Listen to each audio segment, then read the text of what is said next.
또 하나의 조작 사건인 이종수 사건이 있어요. 똑같은 네. 이제 영사 증명서를 조작해낸 사건인 건데 당시 담당 검사가 이 사람이었다고 하네요. 최병국 전 새누리당 의원. 이 사람 아시죠? 정말. 변호인에 나왔던 불임 사건의 담당 검사. 그 무식한 역사란 무엇인가. 예. 이치카. 이 제1교포 이종수 씨가 1982년 11월 6일 보안사 서빙고 분실에 끌려가서 12월 14일 구속영장이 발부될 때까지 39일 동안 온갖 고문을 받았다고 합니다. 그래서 당시 1심 재판부에 영사증명서 한 부가 제출됐다고 해요. 바로 이 씨에게 간첩행위를 이분에게 사주했다는 조총련계 추정인물 조신부가 이분의 고모가 경영하는 오사카시 소재 주점에 일했다는 것을 증명하는 내용 증명서였던 거죠. 근데 여기에 이 이종수 씨와 조신부가 간혹 만났다는 내용도 포함시킨 거예요. 이러면서 당시 이 공문에 따르면 보안사의 의뢰로 안기부 수사관 김세중이 서울지방경찰청에 보낸 것으로 되어 있습니다. 그래서 물론 영사증명서는 증거로 채택이 된 거고 간첩으로 유죄를 받은 거죠. 그런데 고등법원에서 파기환송 결정을 내린 거예요. 이것도 얼토당토 않게 된 거지. 그렇더니 파기환송은 왜? 그러니까 증거가 조작된 그렇죠. 걸로 보인다 이러면서 유죄 판결을 내리기가 어려운 상황인 거지.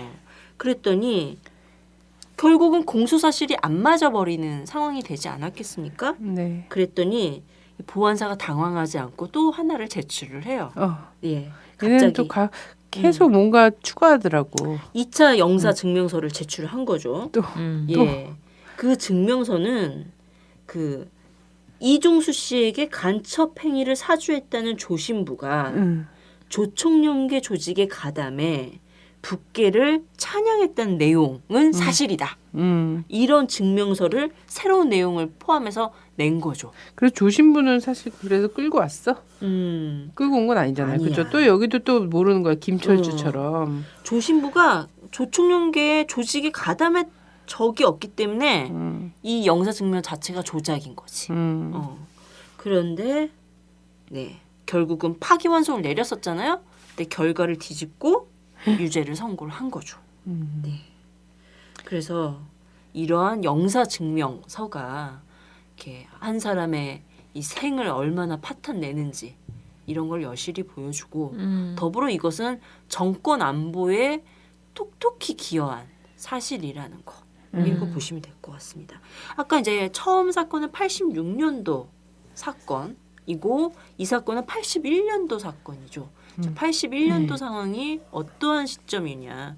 광주 학살하고 정권 잡은 이 전두환의 정통성에 사람들이 의문을 가지기 시작한 거잖아요. 광주 학살이 처음에는 은폐되고 알려지지 않게 학살해버린 이런 사건이 발 없는 말이 천리 간다. 그리고 살아남은 사람의 증언들이 속속 알려지면서 광주의 진실이 전국적으로 퍼져나갔던 이 시점이었던 거잖아요. 이런 것들을 덮기 위한 간첩 조작 사건의 일환이었다라는 것. 그것도 사회적 약자인 제1교포. 특히나 이제 고국의 모국어를 배우러 온 학생들에게, 유학생들에게 이거를 간첩 혐의를 뒤집어 씌워서 사건을 만든 상황.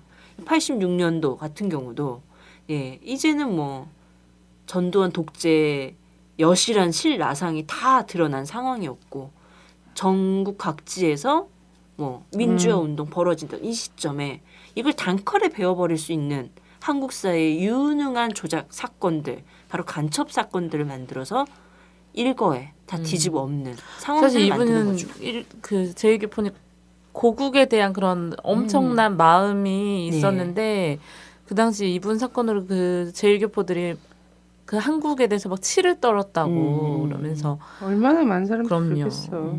이분이 26년 만에 무죄를 받으셨잖아요. 예. 그래서 유성 씨 사건이 3개월 만에 무죄가 난 거잖아요. 어쨌든 그래서 너무 그래도 근데 지금까지 이런 일이 벌어지고 있는 게 잘 너무 경악스럽지만 또 한편으로 한국의 그 수준이 높아진 것 같아서 다행이다 이런 인터뷰도 하셨고 그 당시에 고문을 너무 많이 받으셔가지고 지금도 제대로 이제 사람과 대화를 소통이 잘 안 되시는데요. 귀도 안 들리시고 그러니까 보니까 뭐 그 변호인에 나온 고문은 다 당했고 자기가 그걸 봤는데 그때 그 검사가 지금 또 국회의원까지 돼 있어요. 얼마나 진짜 그걸 뼈에 한이 맺히겠어요. 근데 몸에 되게 많이 망가졌고 허리가 부러진 채로 감옥에 갔는데 치료를 못 받아서 그게 부러진 채로 굳어버리고 그다음에 뭐 관자놀이에다가 망치로 톡톡톡톡 계속 치면 시신경이 나간대요. 그래서 장님이 되거나 시력 상실되는데 그런 걸 고문할 때 너 이거 하면은 앞으로 이제 눈 못 본다 이러면서 그런 식으로 시신경을 계속 때리는 그런 고문을 했다고 하더라고요. 근데 이거를 인간이 아니야. 진짜 이거는 일제시대 다른 나라 민족이 우리한테 했다고 해도 경악스러운 일을 한 민족한테 이렇게 한 거고 정말 이분은 근데 이런 몸이 망가진 피해를 증명할 수가 없고 증명할 수 없다는 건 처벌할 수가 없고 그러니까 국가배상을 정말 정확하게 받을 수도 없는 네, 거지. 그렇죠. 그 당시에 뭐 그 사람 부부에 나와서 뭐 진단서를 끊었겠습니까? 그때 고문했던 형사들을 잡아가지고 지금 뭐 죄를 물을 수가 있습니까? 아니 이번에 세월호가 이렇게 침몰하던 날 얘네들이 그러니까 새누리당 애들이 국회 선진화법이라고 해갖고 막 날치기 통과하고 이랬잖아요. 근데 얘네가 지금 막 뭐 국회 선진화라는 미명하에 하고 있는 게 이런 거잖아. 국가보안법 위반자들은 앞으로 국회의원이 아예 못 되는 법을 그래서 자격 요건은 굉장히 엄격하게 해야 된다 이런 얘기를 하고 있는데 사실은 이 민주화 운동이나 이런 것 때문에 국가보안법 정치 수배자 혹은 정치 사범으로서 이런 사람들이 문제가 아니라 이런 사람도 있잖아. 반인륜적인 이 고문을 행했던 공안 검사랑 이런 애들은 사실 국회의원 하면 안 되잖아. 재심 결과 나와서 무죄 나왔으면 그들이 최소한 검사가 무고죄를 그때 범한 거 아니야. 아무리 이거 공소시효가 끝냈다고 하지만 이거 반인륜적 범죄잖아. 반민족적 범죄고. 네. 이런 새끼들이 가서 국회의원 찍찍하고 있고 이런 놈들이 다 청와대 비서실장으로 막 쳐 올라가 있고 막 이런 나라에서 무슨 어디든 국회든 뭐 정부 행정부든 어디가 선진화가 되겠어. 근데 얘네들이 어이없게 얼토당토 안 하게 진보 정당의 국회의원들의 어떤 정책 진출이나 이런 걸 막아보려고 날치기를 하고 자빠져 있는 거지. 이런 사람들이 참 무죄 받고 이러면 이 새끼들이 그때 당시에 월급 받으면서 했던 이 무고죄 이런 걸로 받은 재산이나 최소한 이런 건 좀 환수해야 되는 거 아니야?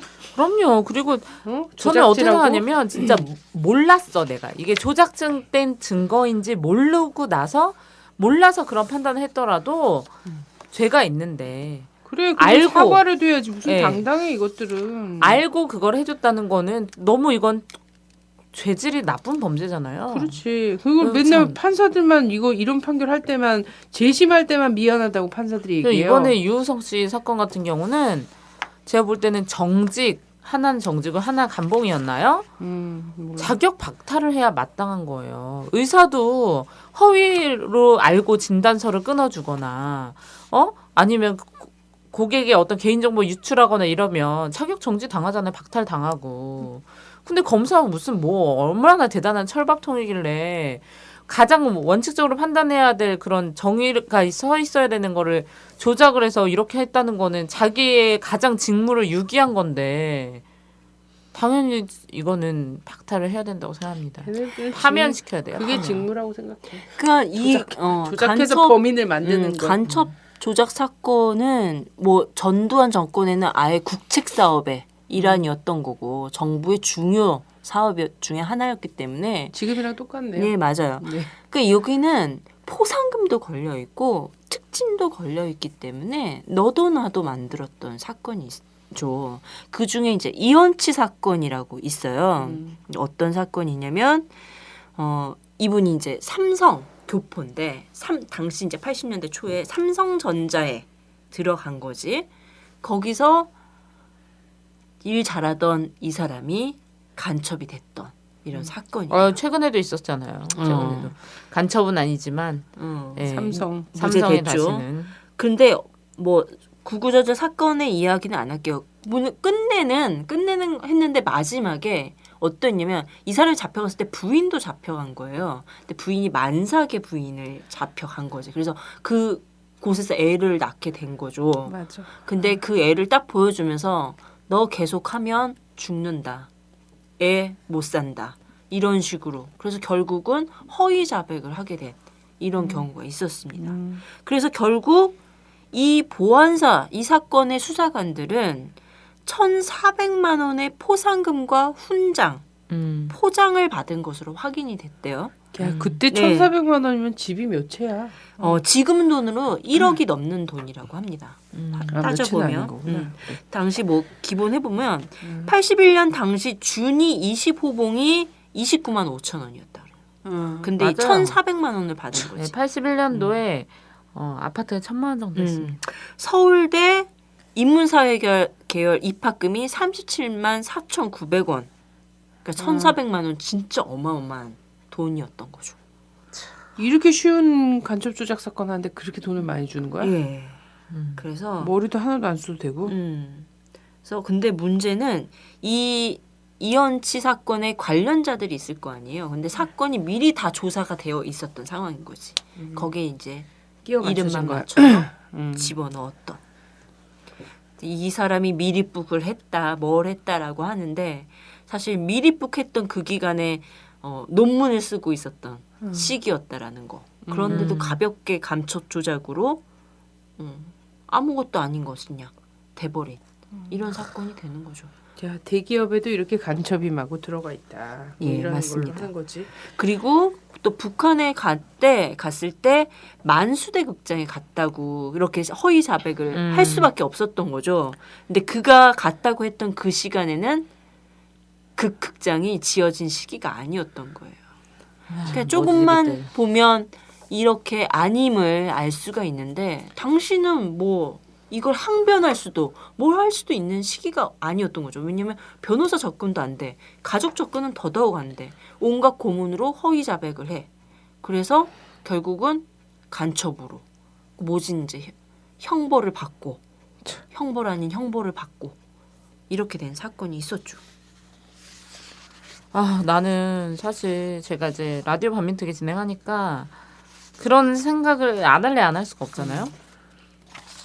이제 예전에 이제 그 영화 같은 거 이런 거 보고 고문 장면 나오고 변호인도 그렇고 이제 그 전에 이제 김근태 영화도 그렇고 그런 거 보면은 또 집에서 막 그런 생각도 해봐요. 나도 저런 연류가 돼가지고 나를 막 간첩으로 몰면 난 어떻게 해야 되나 뭐 이런 생각도 막 하고 그래서 되게 공포스러웠던 적도 있었어요. 사실. 네. 나한테 갑자기 와가지고 우리 부모님이나 저희 부모는 또 몸도 안 좋으시고 동생들 창창한데 막 와가지고 이제 옛날처럼 뭐 고문을 뭐 미친 듯이 하진 못하겠죠. 뭐 전기 고문을 하고 이러지 못하겠지만 나를 심리적으로 압박하고 막 그렇게 들이밀면 나는 어떻게 해야 되나 막 그런 생각 저는 해본 적 있어요, 사실. 요즘 가끔 여기 중국을 이제 잘 다니니까 네. 조심해야 돼. 그러니까 중국에 상하이 가서도 간접단 사건. 중국에 가서도 꼭 뭘 먹는지 어디서 뭘 하는지 꼭 페이스북과 카카오 스토리 꼭 공개를 막 해서 일거수일투족 그걸 공개해야 돼. 조작을 할 수 없게 만드는 거 있잖아. 안 그러면 이제 무슨 어디 맞아요. 가서 접선했다고 이럴지도 모르니까 네. 그러기에 상하이 너무 멀지 않나요, 북한이랑? 걔네들은 딴 곳을 서냐고 이게 그럼요, 뭐. 근데 문제는 이게 이제 주로 보안사가 했던 조작 사건을 좀 이야기를 한 거잖아요. 아까 이제 예. 이 그 중앙 기관인으로 되어 있는 안기부나 이 중정이 하지 않고 보안사가 했다라는 거. 근데 문제는 보안사가 기본은 군대잖아요.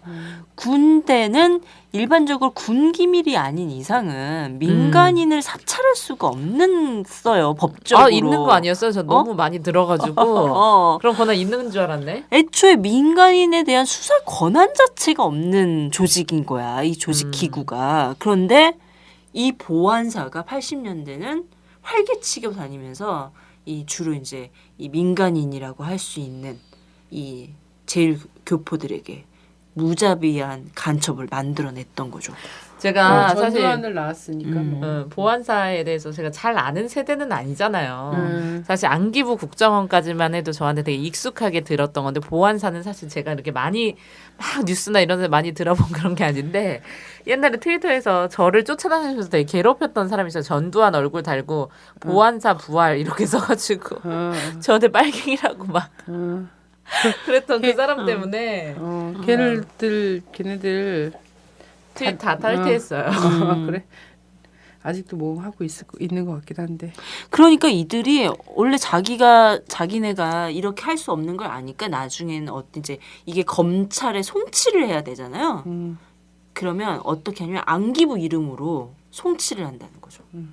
자기네가 할 수 없음을 자기네도 아니까 사건은 만들어내고 이름은 안기부 이름으로 사건을 검찰에 송치를 하고 또 때로는 안기부의 지휘와 협조를 받아서 공동으로 하는 경우도 있었던 거죠. 근데 어느 순간 이게 민간인에 대한 사찰은 없어졌다라고 생각을 했어요. 보안사에 의한, 군 기무사에 의한. 기무사 사찰했잖아. 그렇죠. 이명박 들어서면서 쌍차. 쌍차에서 군 기무사 사령부 소속 기관이 잠입해서 카메라로 찍다가 걸린 거죠. 통합진보당 당원. 그때 통합진보당이었나? 민주노동당 당원 사찰하고. 근데 오히려 한 분은 자살까지 하셨어요.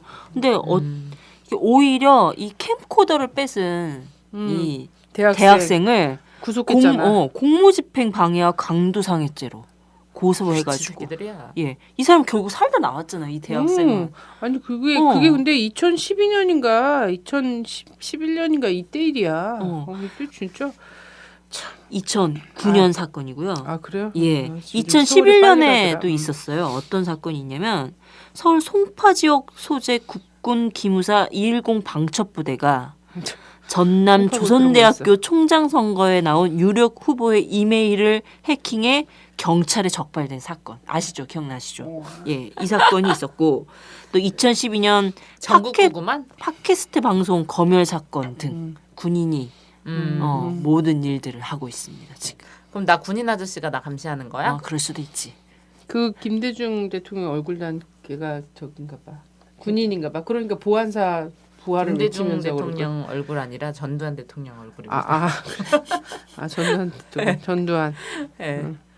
그래서 민간인에 대한 이 사찰도 무지막지하게 벌어지고 있는 우리가 인지하고 있지 못할 뿐이지 몇몇 알려진 사실로 확인된 결과는 광범위하게 지금도 일어나고 있겠다. 아니 근데 민간인 사찰이 이제 김종인 씨 때문에 해서 이제 막 문제가 됐잖아요. 그래서 그 장관이나 이런 사람들도 다 이제 사찰 당하고 있었다는 것이 밝혀지기도 했는데. 사찰했다는데 뭐. 근데 저는 그 요즘에 이제 거대 두 당 있잖아요.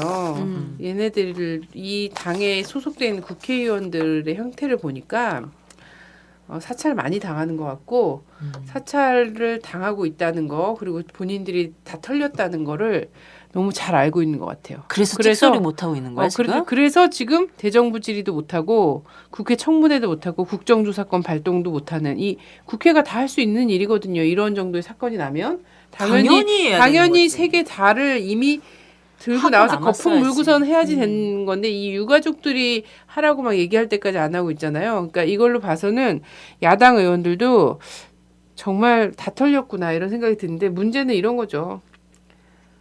털릴 게 있다고 본인들도 알고 있다는 거잖아요. 그리고 어쩌면 국정원도 본인들이 이만큼 알고 있다라는 거 있잖아요. 그게 이제 돈 문제든 아니면 남녀 관계 문제든 이런 거 있잖아요. 이런 것들을 다 본인들이 알고 있다는 친인척 거를 문제든 알고 있다는 거를 다 알려준 것 같아요. 그래서 거기- 못 움직이는 거야. 거기까지만 해. 뭐 이런 거지.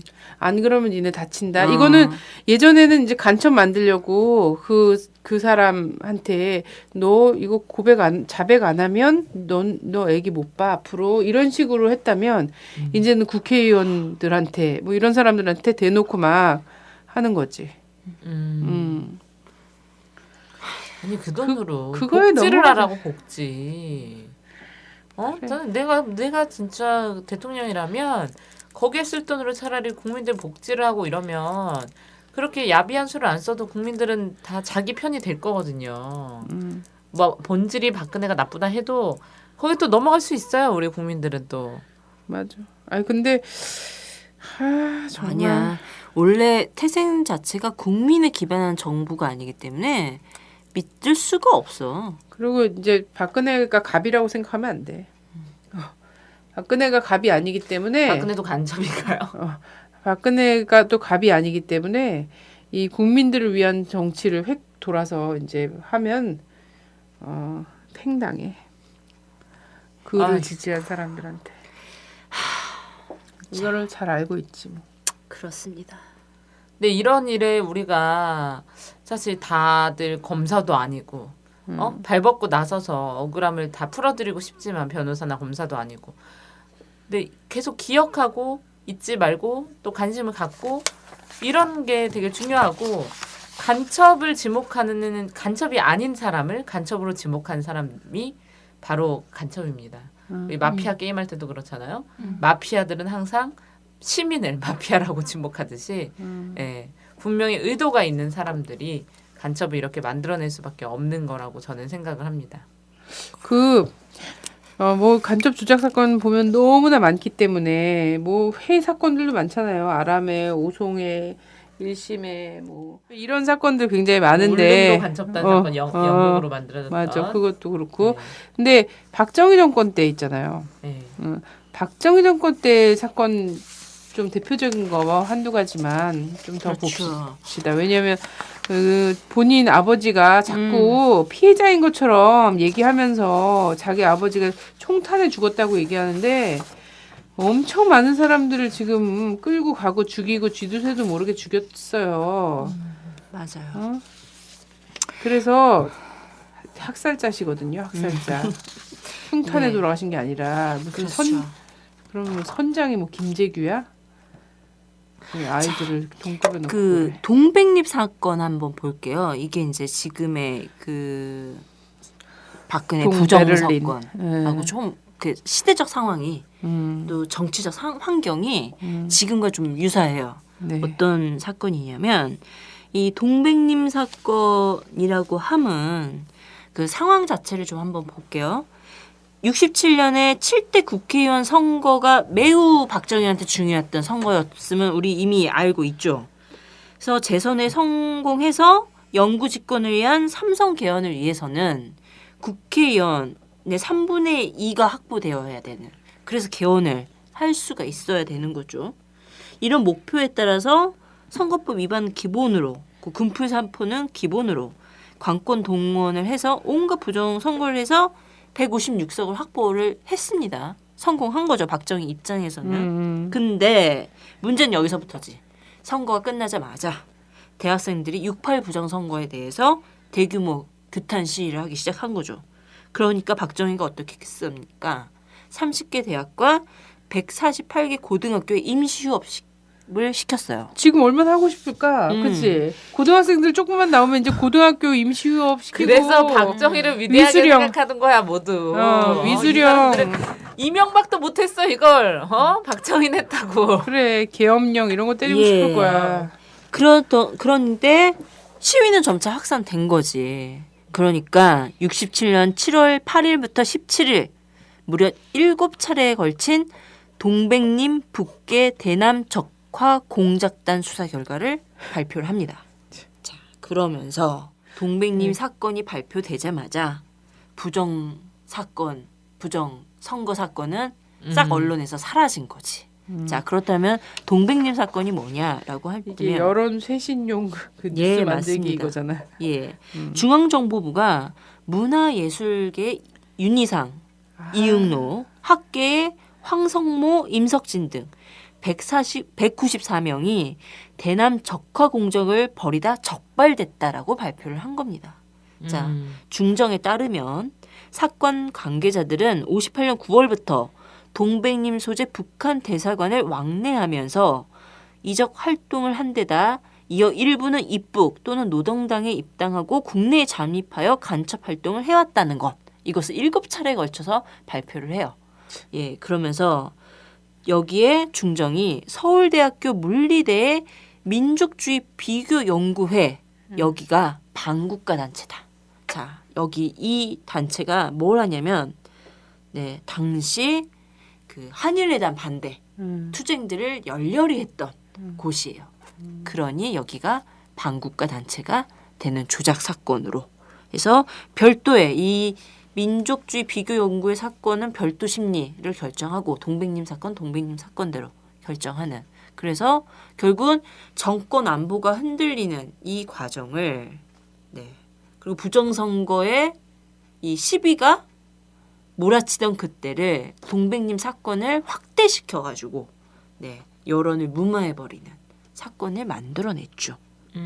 근데 여기에 이제 이 유학생들이 있었던 곳이기 때문에 당시 유럽의 서독하고 프랑스가 걸쳐 있었던 거예요. 여기 이제 외교적 마찰이 불러져 있고 프랑스는 원상 회복해라 나라, 유학생들 원상 회복해놔라 이렇게 박정희 정권에게 요구를 한 거지. 끌고 막 현지에서도 끌고 가니까. 그러니까 결국은 박정희 정권이 나중에 사과하고 몇몇은 보내는 이런 걸로 이렇게 외교적 상세를 하려고 하는 이런 제스처가 있었는데 결국은 이 사건을 국제사회에서는 이 한국이 무진장한 인권 후진국이다.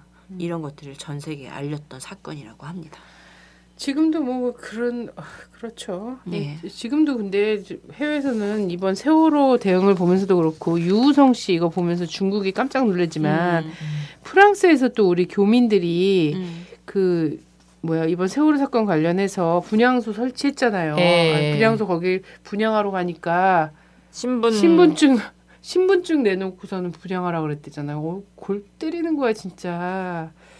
안 그래도 박근혜 씨 프랑스 방문할 때 그 시위한 사람들 그 프랑스 경찰 쪽에다가 집회 막아달라고 요청해갖고 또 개망신 한번 당했는데 이러고 있는 거지. 그래서 이때 동백님 사건에서 윤희상 선생님이 사실 전 세계적으로 정말 현대 20세기 이후에 가장 훌륭한 작곡가를 딱 뽑으면 윤희상 선생님이 정말 첫 손가락에 꼽잖아요. 해외나 그쵸. 이런 데서는. 예, 근데 친일도 안 했고. 근데 이 윤희상 선생님 같은 경우에는 결국은 이 사건으로 하면서 반체제 인사로 찍어놓는 바람에 이 대한민국에서 이렇게 훌륭한 현대 음악 작곡가가 나왔음에도 불구하고 결국 돌아가실 때까지 고향인 통영에 못 오시잖아요. 그리고 이 부인이신 이제 이수자 여사님만 한국 왔다가 또 평양도 갔다가 어차피 이제 해외에서 계속 살고 계시니까 독일에 계시다가 뭐 이런 식으로 하시는데 한국에 올 때마다 숙고올들이 막 반대하고 막 이러니까 이런 거예요. 그래서 이 윤희선 선생님이 그 해외 자기 작업실에다가 통영 그 앞바다 있잖아요. 바다 모습 이거를 늘 붙이고 있었대잖아요. 그 사진을 창처럼 길게 이렇게 해갖고 정말 진짜 이 나라가 이념에 이렇게 딱 되면은 국가의 브랜드 가치를 얼마나 내팽개칠 수 있는지를 윤희상 선생님을 예우하는 걸 보면 알 수가 있어요. 그리고 참 진짜 그러면서 인문학을 강조하지. 말이 되냐고. 먹고 살 수가 없어. 인문학 그러니까. 아니 남북이 같이 윤희상 선생님 음악 같이 이렇게 연주하고 한참 남북 관계 좋을 때는 이런 거 막 추진하고 그랬잖아. 음악계에서도. 그랬는데 이게 또 확 틀어지고 이명박 박근혜 시절이 되니까 또 윤희상 선생님 빨갱이로 몰아갖고 뭐 난리 난 거야. 진짜 위인도 못 알아보고.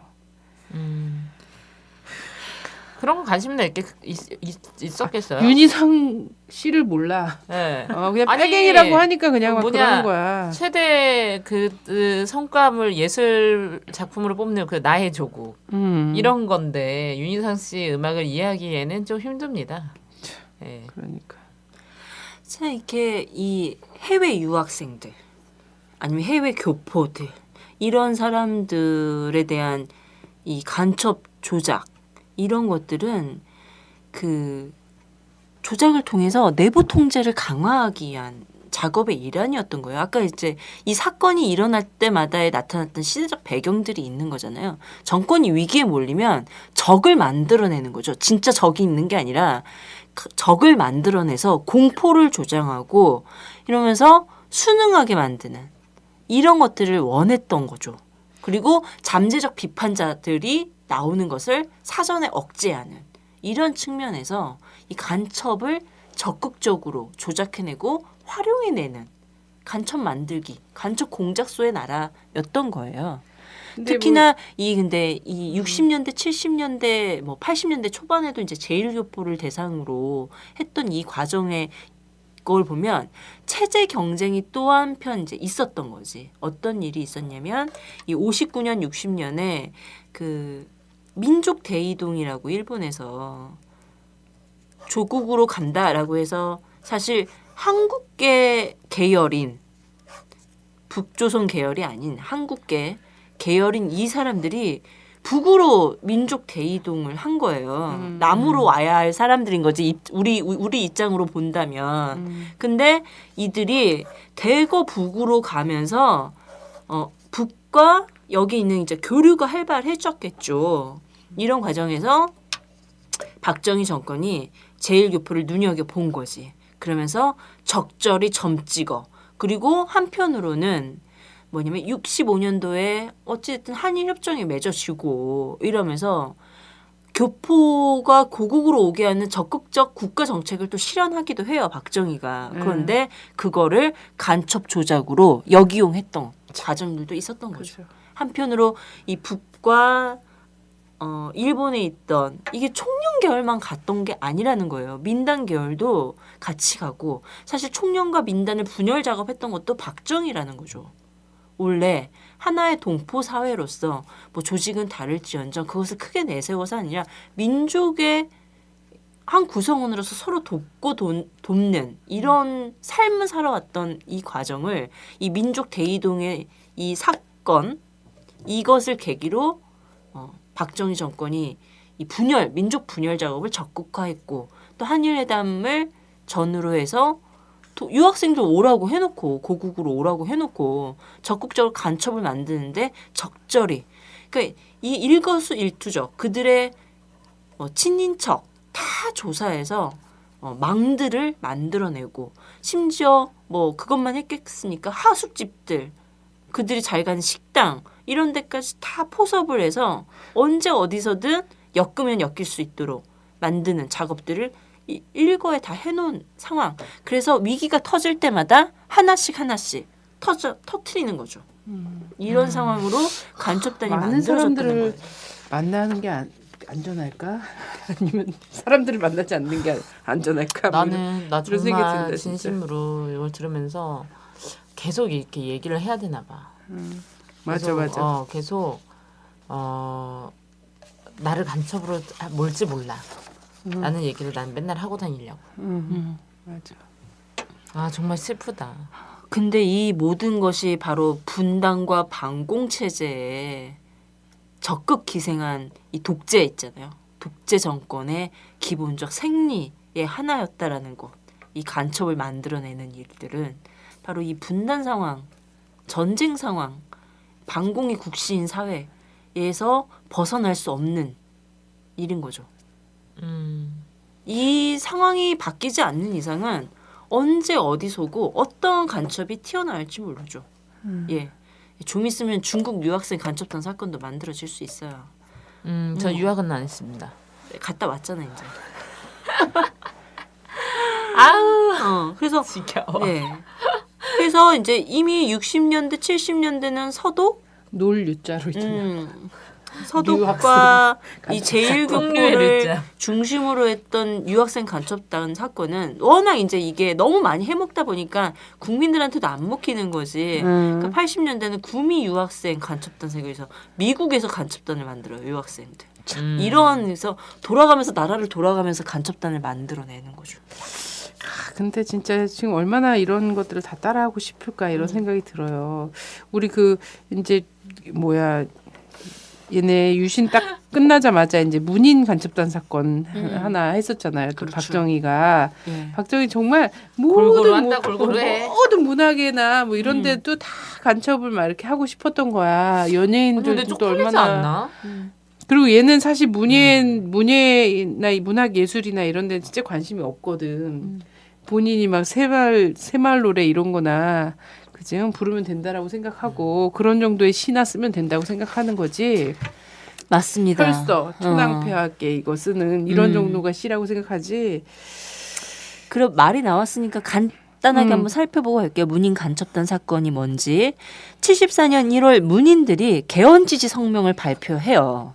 그러니까 이제 찍힌 거지. 그래서 보안사가 김우종 교수를 비롯해 김우종 교수님 나 덕성여대 국문과 교수님. 그렇군요. 이호철, 임헌영, 임원영 선생님 우리 네. 민족문제연구소. 네, 장병희, 뭐 하시는 거예요? 인벤 하시는 정을평. 거예요? 아니 씨. 그렇다고 이 예. 쟁쟁한 이 그 젊은 학자층이죠. 이제 네. 쫙 이후에 이제 한국 문단에서 주름 이번영 잡아갈 선생님이 쓰신 책이 되게 좋죠.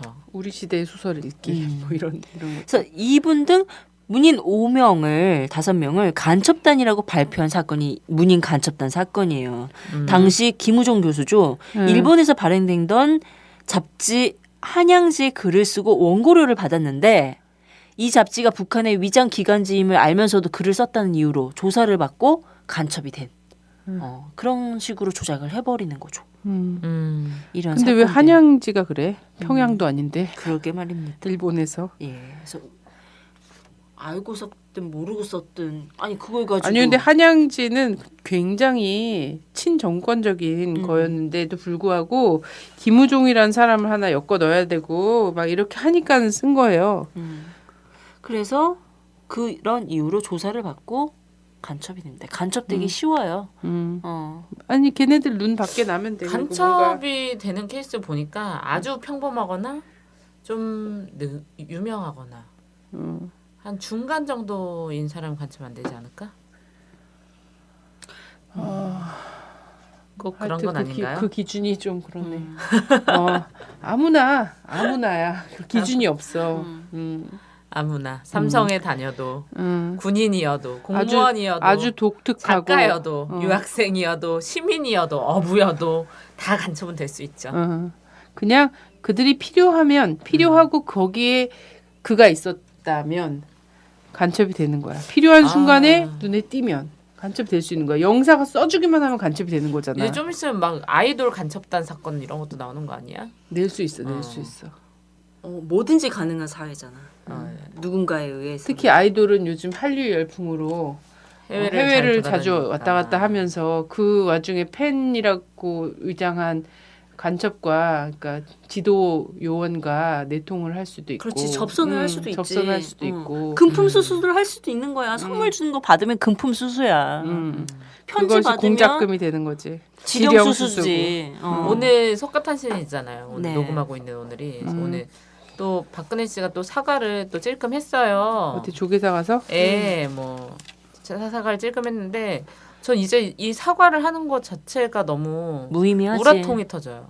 그러니까 무슨 국어라는 사람한테 진짜 음식 찌끌찌끌 주는 것도 아니고 유감이라 그랬다고 오늘도 그렇게 뭐 상쾌한 사과를 한 건 아니었거든요.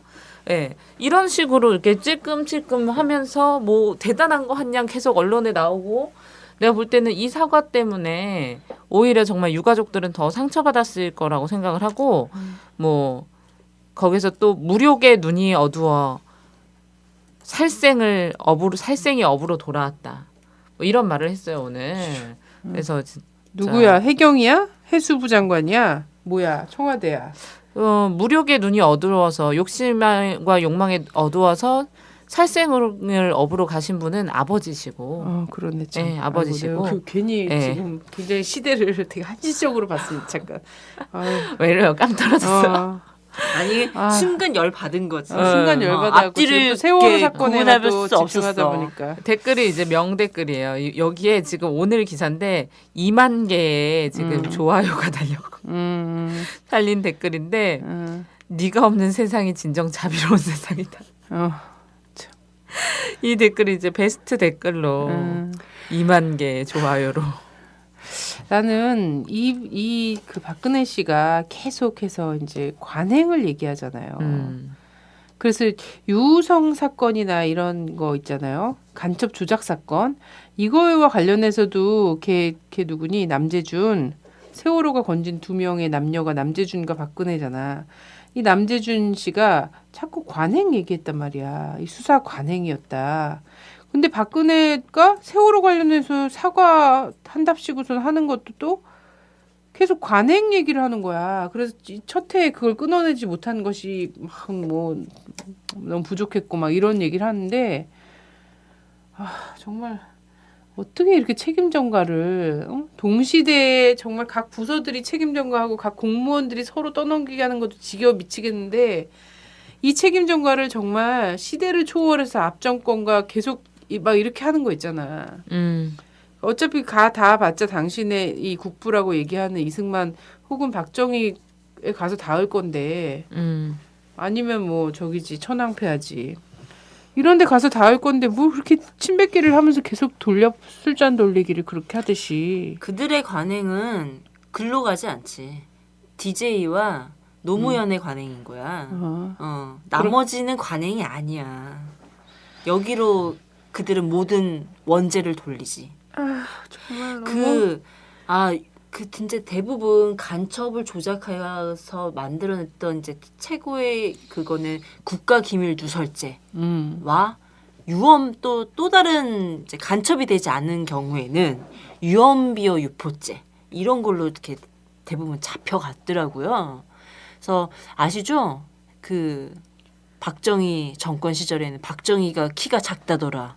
국가기밀 누설죄로 해서 잡혀갔다라는 사실. 근데 이제 요즘 컴플렉스도 진짜 쩐다. 그 요즘 이제 뭐 많은 이 세월호 이 참사에 의해서 사람들이 막 음주 가무를 많이 즐기진 않지만 마시면서 그래도 이야기는 나누잖아요. 이럴 때 이제 어르신들이 그런 얘기를 한대요. 대통령이 되지 않을 사람이 대통령이 돼서 지금 사고가 많이 일어난다. 재수가 없어. 이게 지금 여론. 우리 처음부터 알고 있었잖아. 재수가 없어. 그러니까 이게 이제 사실 이 지금 사고 공화국이잖아. 김영삼을 보고 있는 이런 착각도 한편 들더라고요. 더 재수가 없어 내가 봤을 때. 관상으로 보나 뭐로 보나. 근데 이제 이 여론 한 축에 그렇게 이제 나이 지긋하신 분들이 그런 얘기를 한다는 건 그런 세월들 다 겪은 사람들이야. 그런 사람들이 아니 될 사람이 돼서 지금 나라가 지금 이 지경이 됐다. 정말 그렇게 됐다. 이런 이야기들을 오고 가면서 하고 있더라라는 거지. 그러니까 국민 민심이 어떤 건지를 사실 나는 알고 있을 것 같아. 그래서 이 40%라는 지지율이 나오면서 그것도 전화 응답률 6%야. 6%에 40% 지지율 나오는 거 말 다 한 거지. 그러니까 급한 거야. 그러니까 이제 사과를 하더라도 계속 사고 치는 발언만 하고 있는 거죠. 미안하지 않으니까. 박근혜는 그 옷 하나도 검정색 옷을 마음이 없는 것처럼 전혀 사과할 마음이 없어요. 자기가 지금 고매한 사람이 왜 그깟 유가족들한테 사과를 해야 됩니까? 라고 생각을 할 거예요, 자기는. 자기가 잘못한 게 아니고. 되게 신기해. 그 보좌관 죽었을 땐 그렇게 눈물을 쫄쫄 흘리면서 말이야. 상복을 쳐 입고서는 대선 무슨 모든 선거운동을 중단하고 막 그랬잖아.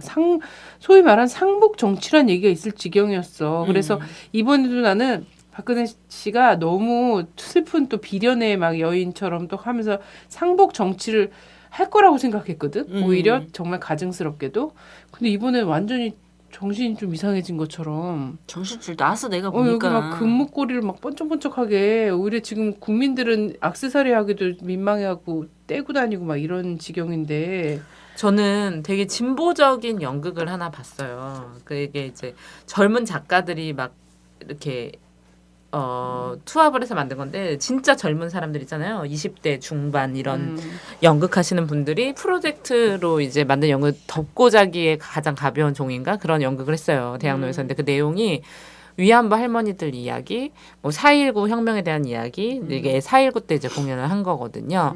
그다음에 박근혜의 거짓말에 대한 이야기, 뭐 이런 이야기로 한 대여섯 개가 10분씩 돌아가서 1시간짜리 작품인데 사실 되게 의미 있는 작품이잖아요. 근데 완성도는 사실 그렇게 높지는 않았어요. 젊은 친구들이 만들다 보니까. 그래서 그걸 보고 눈물이 갑자기 왈칵 쏟아지는 거예요. 그때 세월호 이제 며칠 안 됐을 때였던 것 같은데.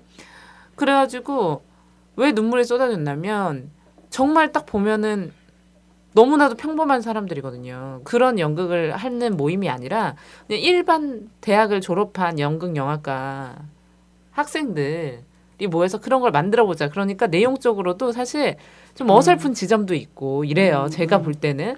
근데 이런 사람들까지 이런 데 모여가지고 이런 얘기를 하고 있구나 이런 생각에 아 진짜 갑자기 왈칵 하더라고요.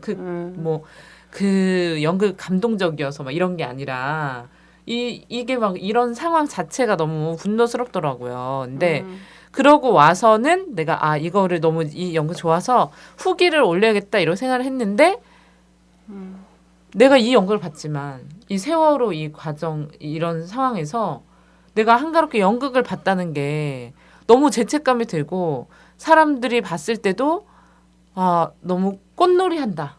이렇게 생각이 들 것 같은 그런 생각에 제가 올리지 않았어요. 그리고 나 같은 사람도 이런 정말 그런데 박하수 씨는 정말 정신줄 났어. 무슨 생각으로 그렇게 다니는지. 그리고 국회의원들은 김황식 그 또라이는 또 뭐 추운 겨울 발을 동동 뭐 굴르면서 만든 대통령을 위해서 뭐 우리가 힘써야 된다. 이런 개 같은 문자나 보내고 대통령이 있고. 나가랬대잖아. 대통령이 나가랬다 했잖아. 그러니까요. 탄핵 사유에 해당하는 말이지. 나 그러고 있다는 게 좀 믿어지지가 않습니다. 정말 이거는 정말 미친 나라다. 이런 얘기 정말 많이 하잖아요. 사람들이 요즘 미친 나라다, 미친 나라다. 저는 막 이 과정이 이 과정 그리고 지금 우리가 이제 막 조작 공화국의 역사가 정말 유구해요. 예. 사실 예. 이게 60, 70년대, 80년대 잠깐 본 거지. 저 시작은 분단으로부터 시작이 됐습니다. 예. 그래 그때부터 보면은 뭐 45년 난리 못하면, 났죠. 예. 막 얼마나 많은 사람들이 대표적인 죽어가고. 알잖아. 국회 뿌락지 사건 뭐 이런 거 아시잖아요. 그래서 근데 이 과정과 지금 또 이제 이 60년대나 됐던 것들이 지금도 여전히 흥행하고 있다라는 이것을 보면서나 혹은 많은 분들이 이제 좌절하고 패배감에 젖어서 정치 회의가 더 높아지고 막 이러면 어떻게 할까? 난 이게 제일 진짜 걱정되거든요. 그리고 저들은 이제 계속 이제 부정선거 어쨌든 몇 번 시도해봤는데 성공하고 있잖아요. 현대판 부정선거를. 그래서 이거는 정말 적당히 겁만 주는 선에서는 얘네들을 어떻게 다스릴 수가 없어요. 정말 완전히 바꾸고 감히 그런 짓을 하지 못한 사회적 분위기가 되지 않으면 얘네들은 지난번 대선에서도 부정선거 시도했잖아. 당연히 다음번 또 계속 하는 거거든. 그리고 제가 걱정되는 이거예요. 지금 기사가 계속 나오고 있잖아요. 새누리당의 지지율이 어마어마하게 빠지고 있어요. 정말 거품처럼 모래성처럼 빠지고 있어요. 절대 새누리는 찍지 않겠다 이런 사람들이 있습니다. 찍었던 사람들 중에도. 근데 뭐냐면 어딜 찍어? 그래도 찍을 거야 이런 사람도 있거든요. 근데 어쩔 수 없어. 근데 또 새정치민주연합의 지지율이 올라가지 않았어요. 통합진보당의 지지율 올라가지 않았거든요. 이렇게 되면 어떤 결과가 전 예상이 되냐면 역대 최하의 투표율. 그래. 그래서 가장 저질스러운 인간들에게 계속 지배당하는 거. 난 진짜 이게 걱정이야. 그래서 우리 국민들이 정말 환멸스럽고 모멸감이 느껴질 지경으로 저들의 이 정말 이건 뭐라고 얘기해야 돼? 환각 파티라고 얘기해야 되나? 환각 정치 파티? 이것을 보면서 정말 모멸감이 느껴질 지경일지라도 절대로 포기하지 말고 정말 혼쭐을 내줘야 한다. 그래야 저 저질스러운 인간들에게 지배당한 역사를 끝낸다. 이런 말씀을 드리고 싶습니다. 전 그것도 있는데 이 정치가 도저히 믿을 수 없는 정치라면 전 국회 예산을 요구하는 것도 나올 수 있다고 해요. 맞아. 예, 국회를 이런 국회 믿을 수 없잖아. 국회 예산을 요구할 수도 있다는 거죠. 그래 나는 진짜 이제 청문회 음. 국정조사권 발동 안 하고 청문회도 안 하겠다고 하고 자빠져 있고 꿀먹은 벙어리처럼 막 그러고 있거나 이런 거 있잖아. 나는 좀 이런 해도 거- 걱정스러운 건 좀 있어. 그냥 유야무야 갈까봐. 또 쇼를 그래도 할까봐. 또 몇 명들은 할 만한 사람들이 있긴 있는데 사실 예전에 뭐 50 청문회 할 때 노무현 같은 사람 그렇지. 하나가 한 거와 다름이 없잖아. 그때. 그렇죠. 그런 사람 하나 있으면 되는 건데 아휴, 모르겠다. 네, 아니요. 희망을 가진 사람이 미래를 만들어 가는 겁니다. 그래요. 예. 자, 정말 저런 인간들 우리 머리 위에 모시고 있지 맙시다. 그럼요. 네.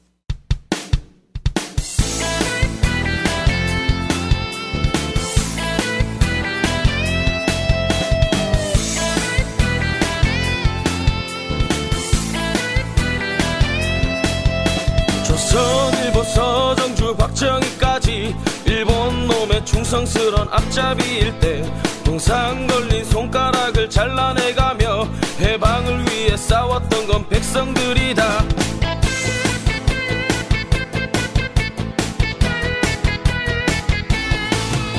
한살원님 전두환과 그 똘마니들 5060의 부귀영화 대물림할 때 잡혀가고 죽어가고 고문당하며 민주를 위해 싸웠던 건 국민들이다. 친일과 친미로 배불리는 매국노들 여의도에 또아리 틀고 갈수록 적반하장 후원무치 지랄 연명 국민들 피눈물을 짜는구나. 더 이상 못 참아 더 이상 못 참아 국민이 나서자 국민이 나서자 우리의 힘으로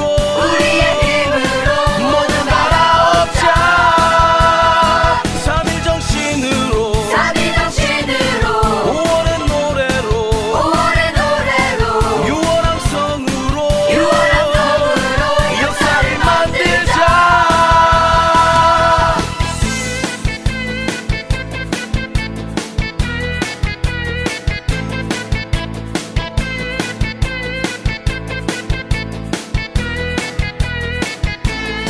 친일과 친미로 배불리는 매국노들 여의도에 또아리 틀고 갈수록 적반하장 후원무치 지랄 연명 국민들 피눈물을 짜는구나. 더 이상 못 참아 더 이상 못 참아 국민이 나서자 국민이 나서자 우리의 힘으로